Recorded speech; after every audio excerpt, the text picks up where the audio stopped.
Alpha Omega.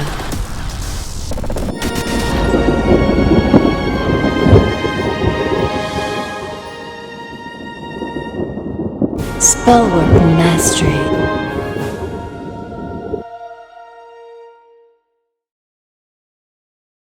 I have a piece of news for you. You're not going to believe this. It's quite shocking, really. You know that you've seen our videos. You know that we provide once a week free magic teaching videos to the public. And we use some of your questions as part of what we do. Also from the Golden Dawn class, we also use some of the footage from there in order to produce these weekly videos. Well, we restream these videos on a bunch of different platforms. Altogether, we've 14 channels right now, I believe. Mm-hmm. So we restream every hour and on the half hour. So it's really easy to find our work. And the thing that really sort of surprises me is the increasing censorship at Facebook. Oh, yeah. It's really starting to get oppressive. It's really, and it's really quite irrational, like an irrational child. I guess they have finally turned on the AI and it's Right. trying to learn now. But check this out. You're not going to run into this if you are just posting on Facebook Mm-hmm. or who knows what else. But the only place we have ran into it is in live stream titles. Could be other video titles too. Don't know. If you upload it, I'm not sure if you're going to run into the same thing. But for sure with live stream, if you stream to Facebook and you include the word spells or spell in the title, for sure they will censor it. The stream in groups will be censored, Yes. will be disconnected, quarantined. I don't know why. They seem to have something that they don't like about spells at Facebook. I don't know why. You can use it as an advertising search term, but you can't use it in a live stream title. Very strange. Hey, you think that's weird? How about tarot? Right. You can't include tarot either. If you put the word tarot into the title of a live stream, they're going to quarantine it from groups, only from groups. I don't know. They don't want groups to know anything about tarot or spells. It's really strange because ours are magical groups too. And it's Right. only in our groups that we're broadcasting. And we encourage you to test this. If you have a way of testing it, try. You'll see for yourself. It's really weird. I mean, but all right. We've all heard about the Facebook censorship. Yes. And also other places, YouTube too. YouTube has got its own particularities, but we've all heard about the big media censorship. Mm-hmm. Well, it's one thing when they're censoring political opinions, Right. but when they start coming after religion and spirituality next, what do you think about that? I know I don't like it. And I know it's only live streams, and so far it's only tarot and spells, but there are a whole lot of people that are into tarot, and there are certain religious faiths that are more into tarot than others. This is looking a lot like religious discrimination now, in addition to political discrimination. And witches really, really take offense to this because spellcasting and divination are two of what we consider to be our goddess-given rights to celestial and divine knowledge. You know, witches are different from others in that we believe that the things that we as humanity learn as part of our culture and as part of what we hand down and teach our children, we believe that that comes to us from the mind of the goddess, and that each person has the capacity to get in touch with that. And we do that through things like spells and through divination with tarot cards. And so the fact that these two words in particular are being harangued by Facebook makes my blood run cold. I can imagine. Because we've seen this sort of thing before, and it does not ever end well. You know, and as a Christian bishop, I don't like it either. I mean, okay, sure, today they're coming after the Wiccans. Are we next as Christians? I don't know what's going to happen. It's not good. I mean, come on. Why are they censoring tarot and spells? It makes no sense at all. No. not any logical sense unless you apply the filter of. They're just applying censorship and trying to get us ready to accept it. It's ridiculous. We still live in America. This is the land of the free. Yes. So far, we have freedom of speech and freedom of religion. And what you must remember is that the rights that you do not exercise will be the first ones taken from you. So if you've never been a person who speaks out against religious persecution before, now is a great time to be inspired by what's happening and make the decision to stand against it. Yeah, this is the time. I mean, we can't accept this. They're getting us used to incremental, more and more creeping totalitarianism. It's boiling the frog. And that's why, we're bringing this to your attention right away. The minute that it starts, it was one thing when they were censoring political opinions. But when they start censoring words having to do with one religious affiliation rather than another, and particularly also as a Christian magician, I'm also very concerned about this because it's targeting the magical community specifically. Yes, and even those Christians who cast spells and who use tarot, and I assure you there are a great number of Christians who do these things and are still keeping within the confines of what they consider to be upright Christianity. Right. I mean, today they're coming after spells. What is it tomorrow? Prayer? If they target spells today, hey, they target prayer in China.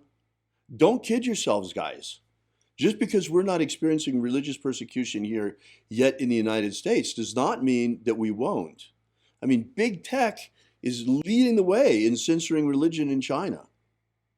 In China today, if you practice Falun Gong, the old Taoist, a modern version of old Taoist practice, you can be arrested, incarcerated, put into a re-education camp, and even have your organs sold if you're unlucky.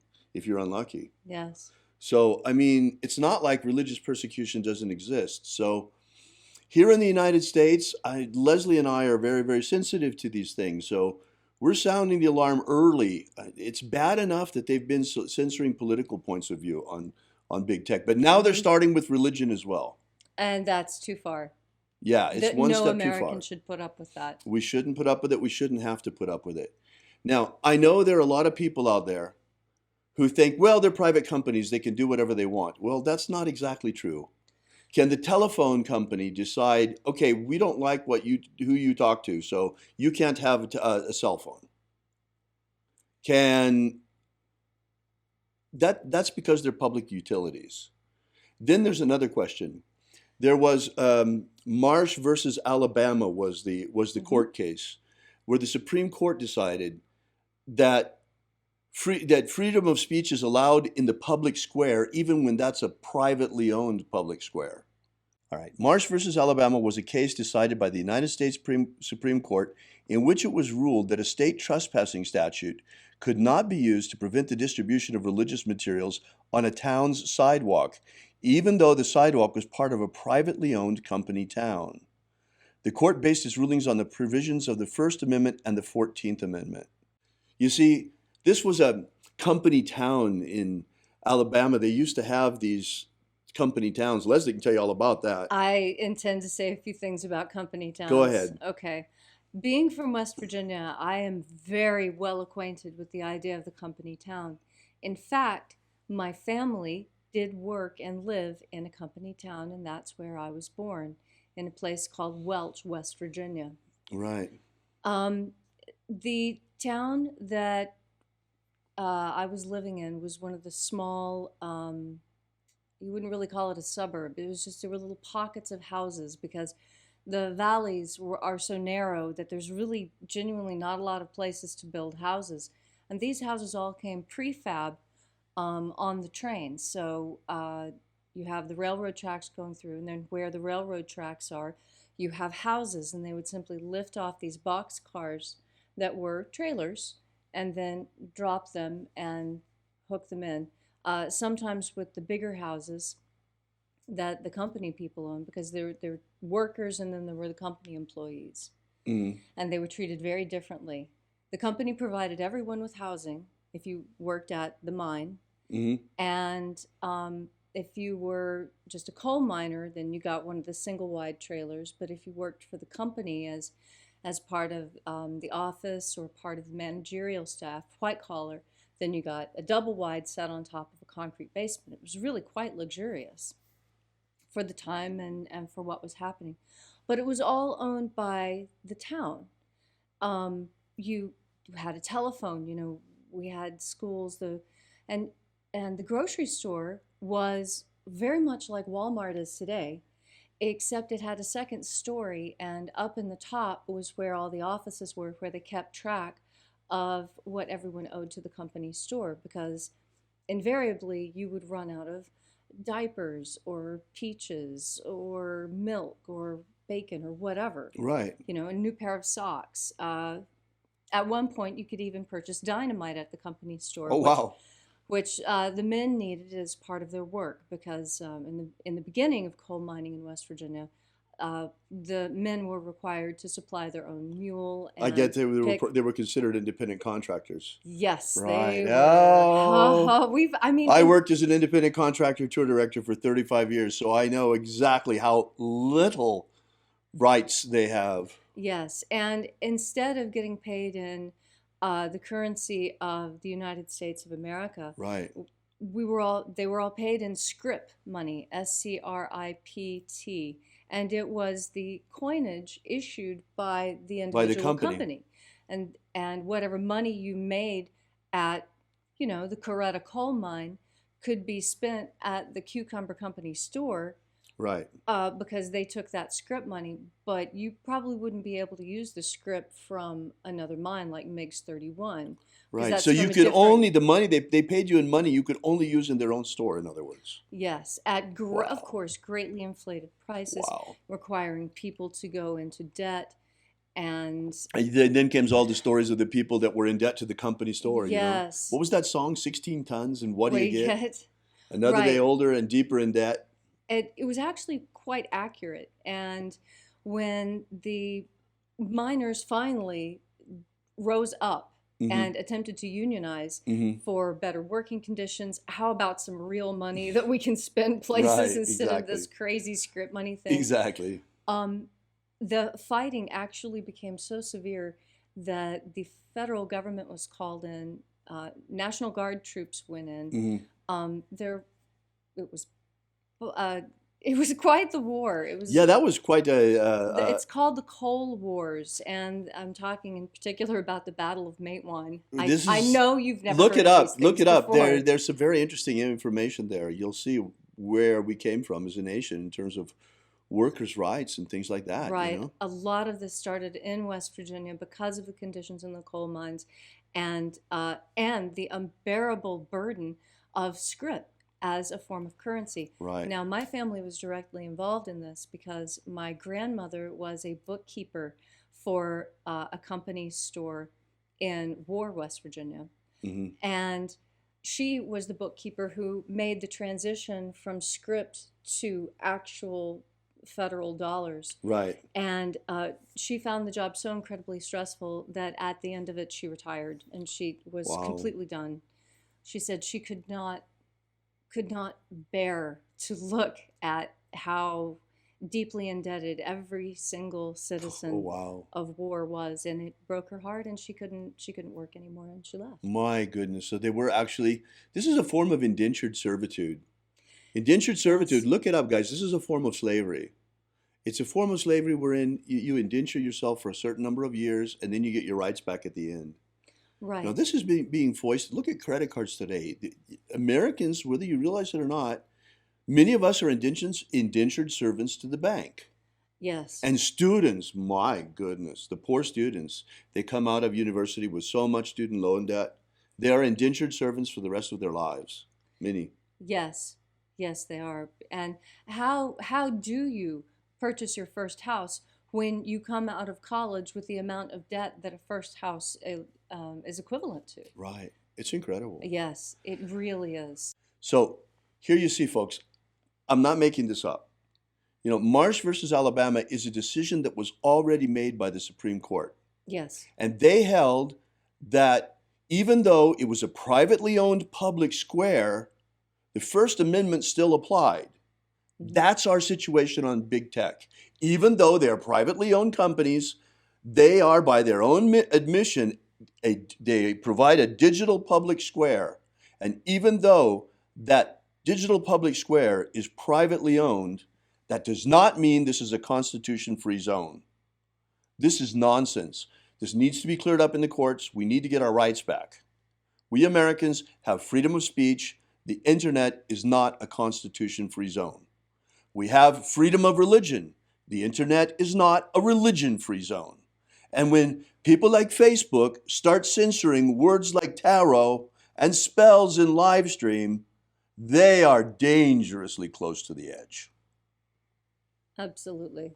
Right. So it's time to stand up. Write to your congressman. Ask them what's being done to protect your First Amendment rights on the internet. What's being done to update the Bill of Rights for the digital age. What we need is, perhaps an updated digital Bill of Rights for the 21st century. Yes. So that the Bill of Rights are fully exercised on the internet again. But we really do need to do something about this, because the way this is going, it's not going to end well. Have you ever wanted to gain real magical abilities so you can become the master of your destiny? Do you wish you could get the ancient secret key for free so you can build the life of your dreams? If you've wanted more out of life, to become all that you can be, physically, romantically, financially, spiritually, then you need to take action and get this right now. That's right, and for free, but it won't be available for much longer. So go right now to thescienceofmiracles.com and get started. Achieve the prosperous life you want for yourself. Gain ultimate life mastery.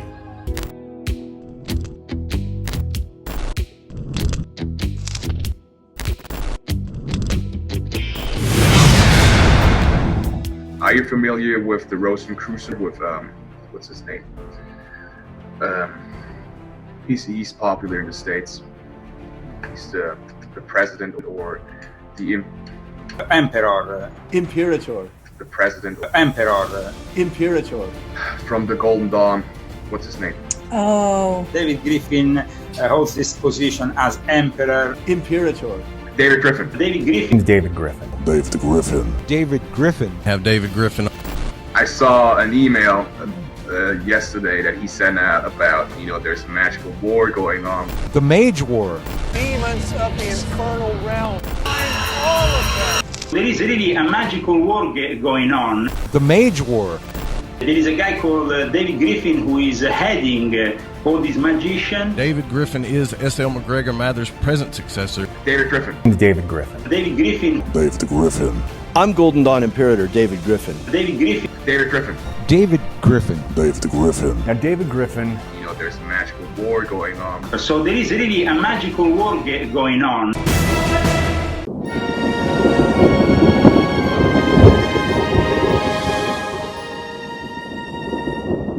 Spellwork Mastery. Alpha Omega.